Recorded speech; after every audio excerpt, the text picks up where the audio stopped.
Al балалар, байқасаңыздар, бізде келесі жұмысымыз тест тапсырмасы. Тақтада қанша тест тұр? 20 есеп тұр, және де оның жауаптары көрсетілген.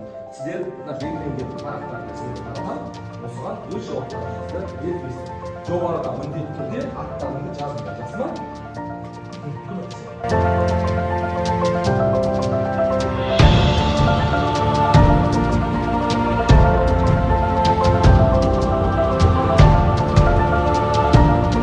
Ал балалар бастады. Ал балалар тапсырма біткендер бар ма? Бар, иә?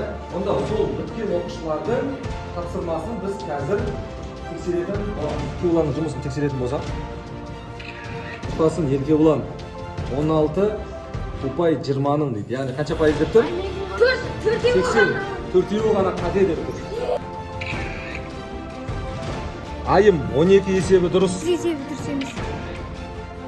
Міне Дианурдың 13 есебі дұрыс. Нұрәли 14-і дұрыс. Қалбек Кәусар 12-сі дұрыс.